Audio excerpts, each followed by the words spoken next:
오늘 주시는 하나님 말씀은 마태복음 27장 27절에서 44절 말씀 한 절씩 교독하겠습니다. 27절 제가 읽습니다.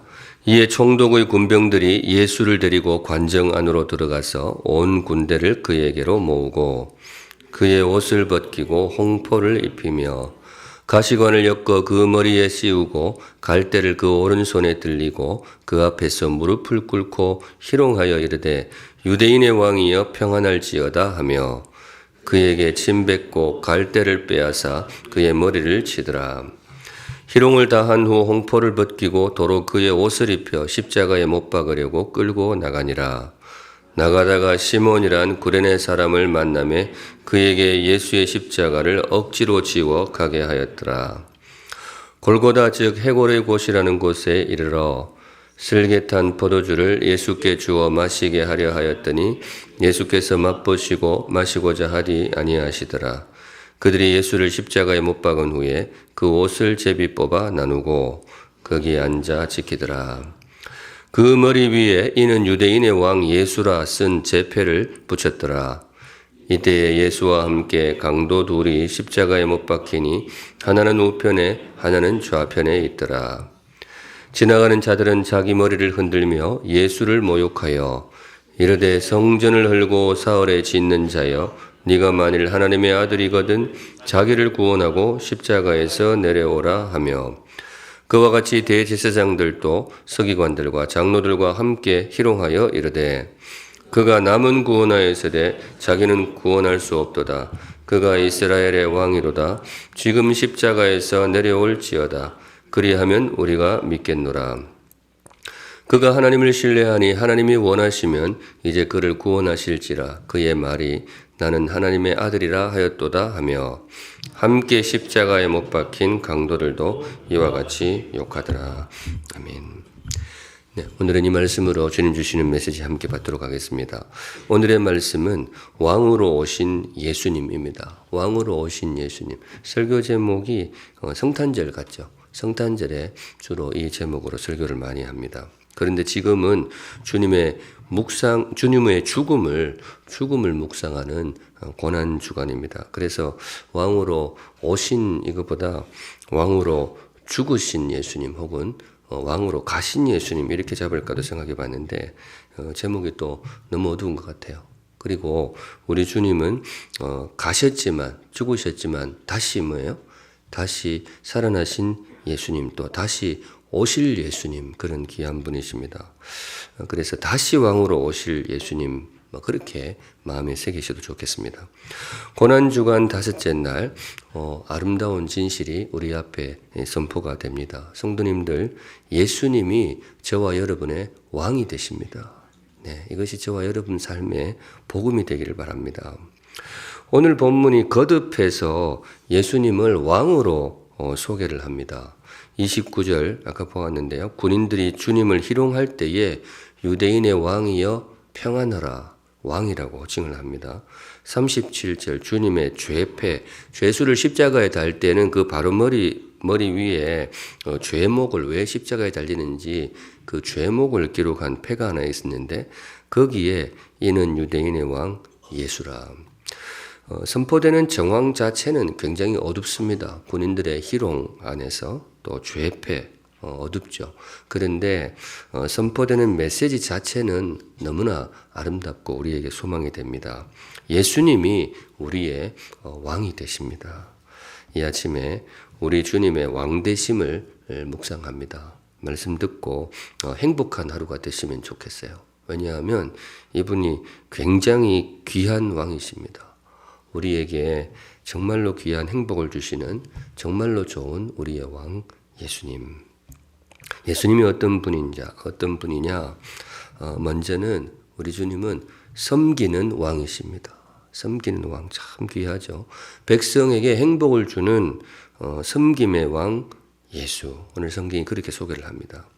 사실 모순적인 조합인데요. 섬기는 왕.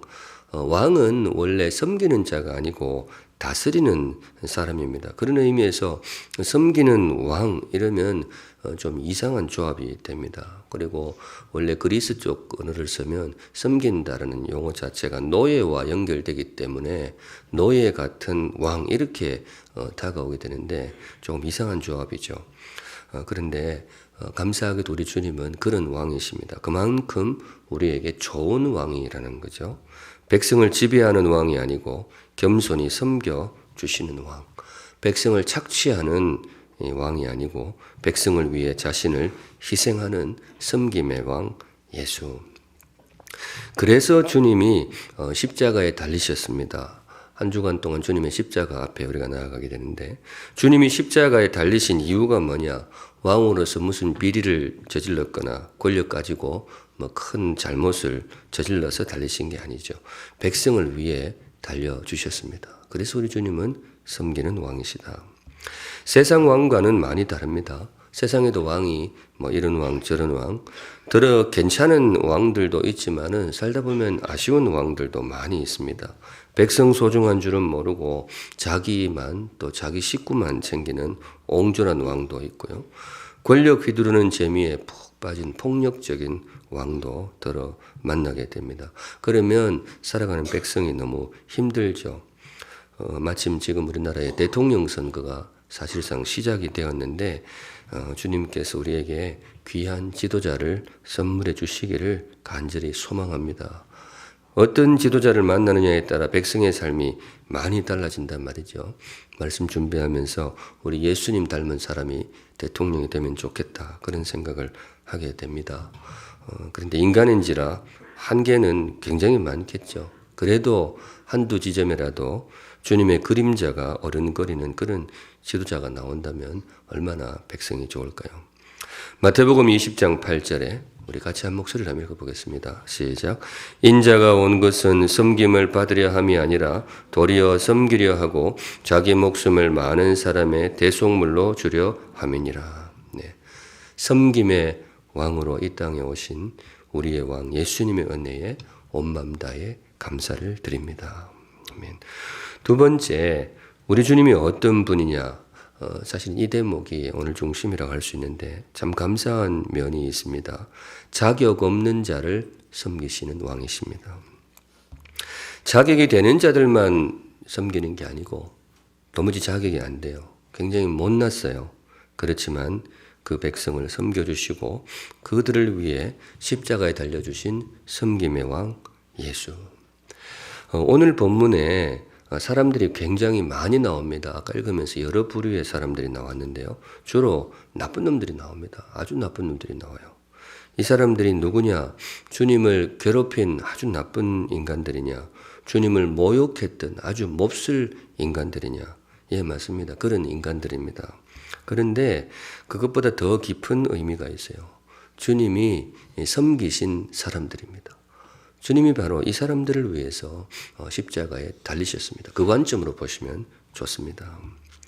면면을 조금 살펴보면 오늘 본문 자체에는 크게 등장하지는 않지만 제자들이 있었죠. 예수님이 십자가에 달리실 때 이 사람들 다들 도망갔습니다. 자격이 없다라는 것이죠. 베드로가 그나마 도망가지 않고 재판정까지 따라왔는데 그래봐야 와서 주님을 모른다고 3번이나 부인하고 저주까지 하게 됩니다.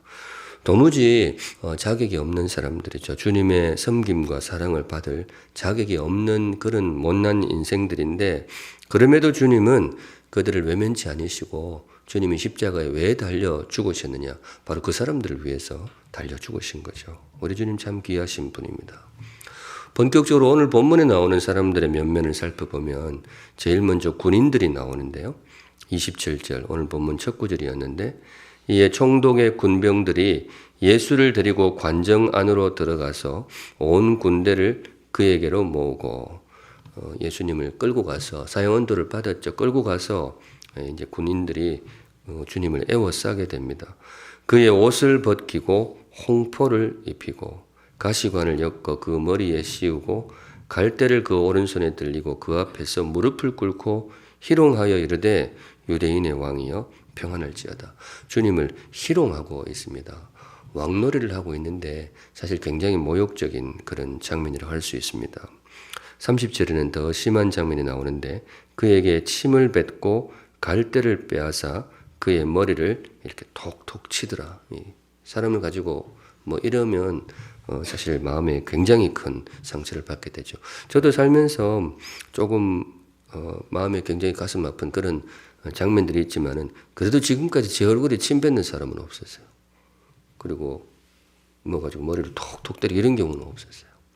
근데 우리 예수님은 나이 30 넘은 사람을 한 사람 끌어다 놓고 이렇게 하면 사실 참을 수가 없죠. 이 군인들이 정말 이 애들 나쁜 놈들이에요. 그 전쟁에서 정말 험한 꼴을 다 본 소위 산전수전이라는 것이 굉장히 사람을 거칠게 만들잖아요. 그러니까 이 군인들이 예수님을 굉장히 모욕하고 있는 장면이 되겠습니다. 그런데 이 장면을 왜 보여주실까? 읽기도 좀 민망한 이 장면을 성경에 기록하고 있는 이유가 뭐냐? 주님의 십자가가 얼마나 고통스러웠고 또 얼마나 모욕적이었는지 그걸 보여주시려고 기록하셨느냐? 예, 그런 의미가 분명히 있습니다. 그 뜻입니다. 고난주간이면 저는 대체로 그 지점에 초점을 두고 묵상하고 또 설교했었습니다. 그런데 이번에 다시 고난주간 맞아서 이 본문을 보는데 조금 다른 면이 보여요. 뭐냐 하면 주님이 이런 사람을 위해서 십자가에 달리셨구나. 가능할까요? 예, 그 뜻입니다. 이런 사람들을 위해서 십자가에 달리셨구나.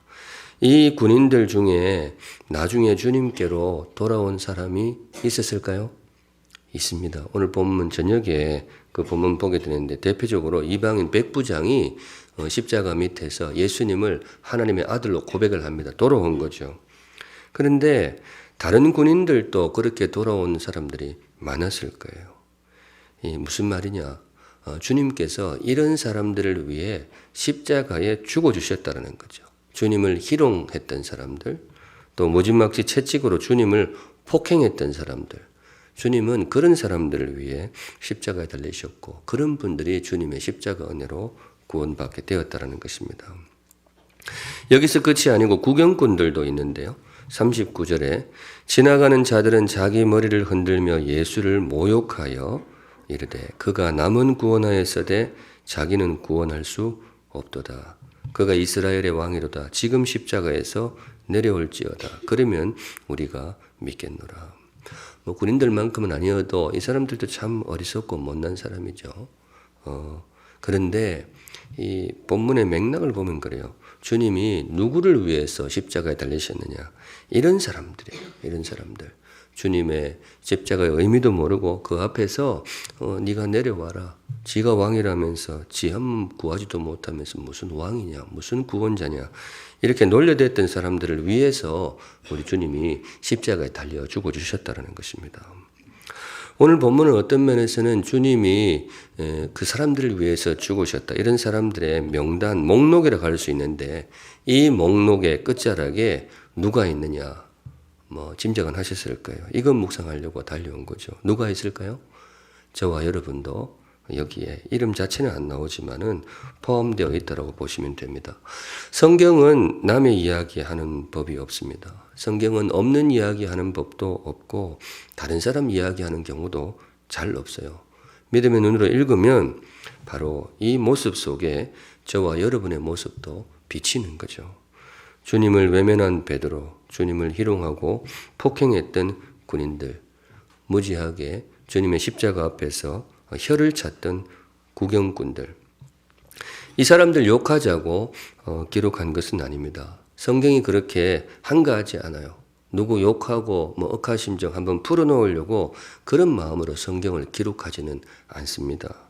우리 하나님은 성경 말씀을 기록하실 때는 바로 주의 백성들에게 주시는 말씀이 있기 때문에 그렇습니다. 주의 백성들에게 주시는 말씀입니다. 저와 여러분. 뭐냐?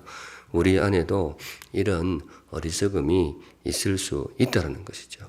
우리 안에도 이런 어리석고 모욕적이고 무례한 면이 있다는 것이죠. 그런데 감사하게도 주님은 그런 저와 여러분을 위해서 십자가에 달려 죽어주셨다. 십자가는 그 무엇보다 거울입니다. 십자가 앞에서 우리의 삶을 묵상하는 이유는 십자가를 통해서 다른 나쁜 놈들이 보이기 때문에 그렇지 않습니다. 그렇게 보셨다면 십자가를 아직 잘못 이해하신 것이고, 십자가는 우리의 모습을 보여주는 거울이라고 받으면 제일 정확합니다. 이 사람들의 모습 속에서 내 자신의 모습을 발견할 수 있을 때 진정으로 십자가 앞으로 나아간 시간이다. 그렇게 보시면 되겠습니다. 우리 주님이 사람 봐가면서 십자가에 달리셨다면 우리 같은 사람은 구원받지 못했을 수도 있습니다. 감사하게도 우리 주님은 아무런 자격이 없는 사람들, 아무런 은혜를 입을 자격을 갖추지 못한 아주 못난 사람들을 위해서 십자가에 달려 죽어주셨습니다. 그분이 우리의 왕이십니다. 믿음으로 선포하기를 하나님의 나라는 지금 우리가 살고 있는 대한민국보다 훨씬 더 행복할 것입니다. 장차 이 말 하나님의 나라는 우리가 지금 누리고 있는 대한민국보다 훨씬 더 행복할 것입니다. 왜냐하면 그 나라의 왕이 우리 주님이 너무 귀한 분이기 때문에 그렇습니다.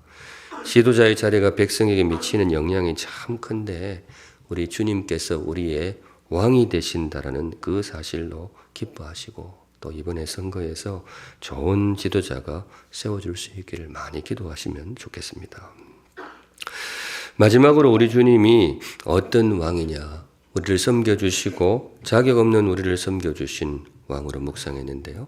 마지막으로 우리 주님은 끝까지 섬겨주시는 왕이십니다. 설교 시간에 제가 가끔 쓰게 되는데 끝까지, 이번에 다시 묵상하면서 우리말 사전에 이 단어만큼 귀한 단어가 있을까 그런 생각이 들었어요. 매우, 굉장히, 엄청나게 이런 말들도 아름답죠. 사랑 이런 말도 굉장히 아름다운데 정말로 아름다운 말, 이 끝까지, 이 말이 정말 귀한 것 같아요. 변함없이 끝까지 우리를 섬겨주시는 우리의 왕 예수님. 언젠가 어른의 길이라는 제목으로 제가 설교한 적이 있습니다. 어른이 될 때에는 갈렙처럼 참 귀한 분이시죠. 이 산지를 내게 주소서. 가나안 정복 중에 거인 족속이죠. 아낙 자손이 거주하고 있는 헤브론 땅을 누가 정복해야 될까? 누가 하기는 해야 되는데 나서는 사람이 없어요. 희생이 너무 크니까. 그때 갈렙이 났습니다. 그 험한 땅을 우리 집안에 할당해 주십시오. 제가 식솔들 끌고 올라가서 싸워보겠습니다. 피를 흘리겠습니다. 그렇게 나선단 말이죠. 귀한 결단을 했는데 그때 제가 몇 번이나 이 질문을 드렸어요. 갈렙이 그렇게 했던 이유가 뭐냐? 답이 어른이기 때문에. 갈렙이 어른이기 때문에 그렇게 했다. 굳은 일 하는 사람이 어른이고 겸손히 섬길 줄 아는 사람이 어른이다. 갈렙이 그런 어른이었죠. 그렇게 갈렙의 어른됨을 정리하다가 마지막에 갈렙이 정말로 귀한 어른이었던 이유를 마음에 이 단어로 새겼습니다. 끝까지. 갈렙이 그렇게 끝까지. 이때 당시가 갈렙이 그 이스라엘 공동체의 최연장자였거든요. 나이가 제일 많아요. 그런데 끝까지 이 모습을 보입니다. 누구나 하루 이틀은 좋은 일을 할 수 있죠. 겸손하게 섬기는 것도 하루 이틀은 누구나 할 수 있어요. 그런데 문제는 그게 지속하기가 쉽지가 않습니다. 우리말 속담에 작심삼일이라는 단어가 괜히 나온 게 아니죠. 좋은 모습도 세월 앞에 바닥이 드러나게 되는데 그런 의미에서 이 갈렙이 정말 귀한 분이셨죠. 마지막 순간까지 섬기고 굳은 일을 하고 어느 공동체나 그런 귀한 어른들이 많이 필요하죠. 샘물에 지금도 많은 귀한 어른들이 계시지만은 어른의 길이 그렇습니다. 끝까지 그 모습을 보여주시면 너무 좋겠다. 그런 생각이 듭니다. 그런데 이 어른이라는 이름이 정말로 잘 어울리는 분은 갈렙도 있지만은 우리 예수님이죠. 우리 예수님 정말로 귀한 어른의 모습을 보여주셨고 오늘 본문을 통해서도 다시 한번 확인하게 됩니다. 갈렙이 헤브론 땅, 이 아낙 자손의 땅을 스스로 감당을 했다면 우리 주님은 인류의 죄악을 위하여 십자가를 감당해 주셨습니다. 갈렙의 섬김도 참 귀했지만은 우리 주님은 아무런 자격 없는 자들을 위해서 당신의 목숨을 희생해 주셨습니다. 참 귀하죠. 그런데 여기에 더하여 우리 주님이 끝까지 그 모습을 보여주셨습니다. 끝까지. 오늘의 주님의 마지막 모습이죠. 끝까지. 십자가에서 마지막 숨을 거두는 그 순간까지 주님께서 우리에게 섬김의 왕으로서 소임을 다해 주셨습니다. 그런데 제가 이번에 설교 준비하면서 이런 생각을 해봤어요. 성도님들, 우리 주님이 다시 오시면 이분이 우리를 어떻게 대하실까요? 십자가에 죽기까지 우리를 귀하게 섬겨주셨는데 다시 오시는 그날에는 우리를 어떻게 대하실까? 이제는 더 이상 우리를 섬기지 않고 우리의 섬김을 받으려고 하실까? 어떻게 생각하세요? 이런 질문은 처음 받아보셨죠? 저도 처음 해봤어요. 그 질문을 하면서도 질문이 굉장히 무례하다. 그럼 와서도 섬기란 말인가? 이런 뉘앙스인데, 근데 제가 이제 생각을 쭉 해봤는데, 우리 주님은 다시 오셔도 우리를 오늘 본문에 나오는 모습처럼 여전히 섬겨주실 것 같은 그런 느낌이 들어요. 그렇지 않을까요? 지금까지 내가 너희들을 많이 섬겼으니까 이제는 너희들이 섬겨라. 우리 주님이 그런 캐릭터는 아니거든요. 참 이 부분이 이번에 말씀 준비하면서 기대가 돼요. 다시 오셔도 그분은 우리를 변함없이 섬겨주시고 다시 오셔도 우리가 좀 부족할 수 있겠죠. 그래도 뭐예요? 그래도 나를 영원토록 품어주실 것이다. 제가 생각하기에 우리를 섬기시는 게 그분의 행복인 것 같아요. 그래서 그분이 정말로 우리의 왕이시고 하나님이 정말로 우리의 아버지시다. 그분의 섬김은 시한부 섬김이 아니고 조건부 섬김이 아니고 진심으로 우리를 섬겨주신 섬김의 왕 예수. 그래서 보통 제가 이제 끝까지 이러면 생이 다하는 순간까지 그렇게 보통 끝까지를 잡는데 우리 예수님께 이 단어는 그렇지 않을 것 같아요. 영원토록 우리를 정말 정성을 다해 섬겨주실 예수님. 제가 그래서 오늘 이 말씀 묵상하실 때에 행복하기를 바란다고 그렇게 말씀을 드렸는데 성도님들 예수님이 우리의 왕이 되십니다. 그 사실로 행복한 하루하루 되시기를 우리 주님의 이름으로 축복합니다. 네, 정말로 귀한 분이에요. 오늘의 말씀 왕으로 오신 예수님. 마태복음의 구조를 보면 마태복음은 사실 왕으로 시작해서 왕으로 끝이 나요. 왕의 복음이라고 해도 좋습니다. 마태복음 1장 1절에 아브라함과 다윗의 자손 예수 그리스도의 계보라 이렇게 되어 있는데 예수님을 왜 다윗의 자손이라고 소개를 하느냐? 그분이 왕이라는 거죠.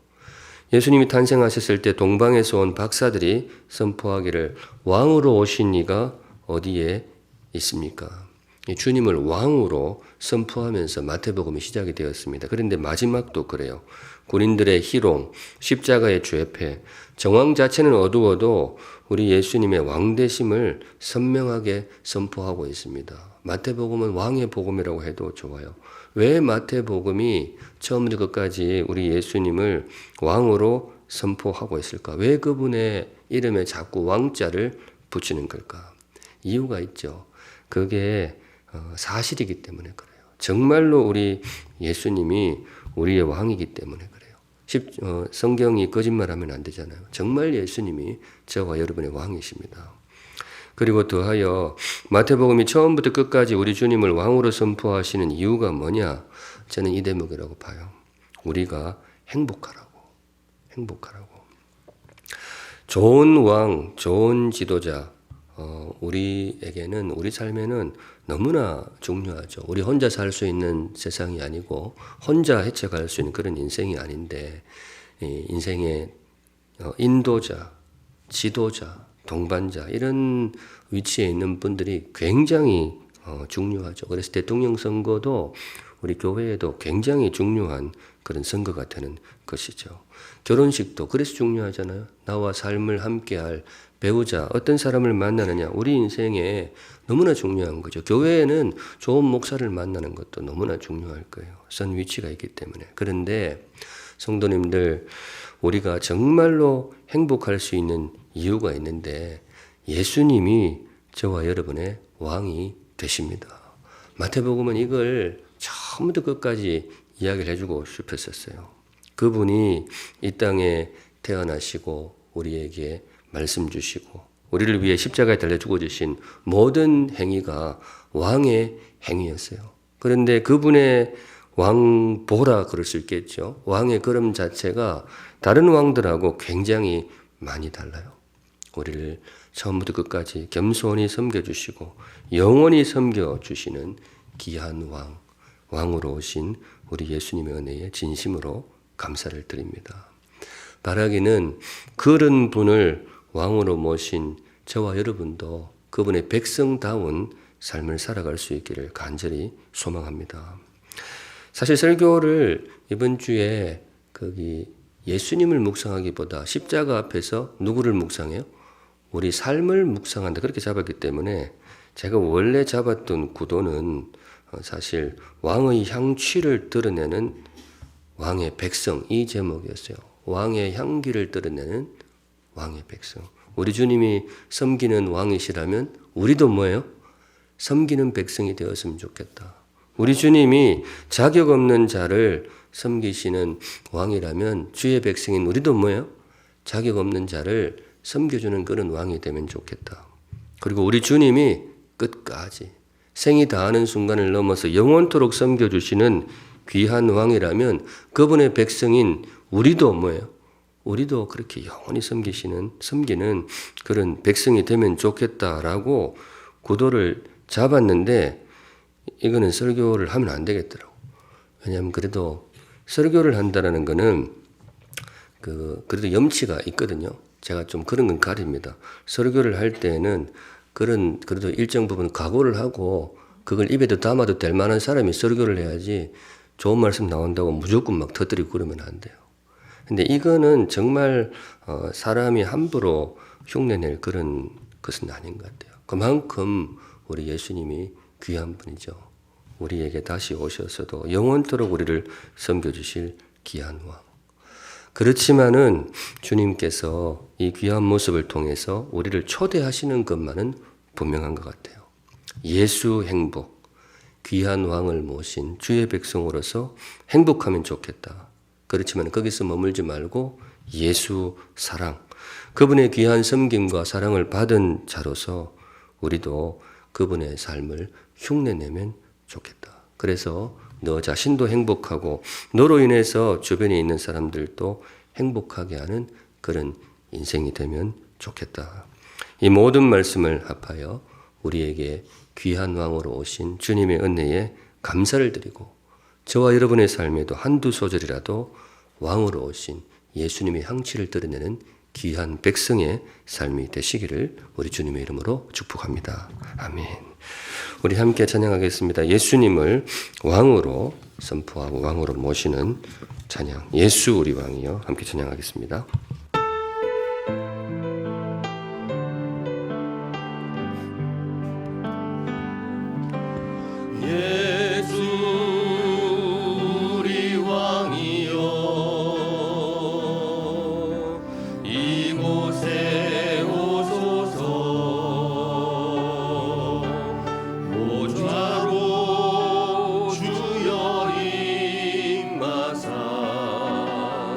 찬양을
하겠습니다. 제일 먼저 성도님들 영접의 기도를 한번 하도록 하겠습니다. 예수 영접 모임도 계속하고 있는데요.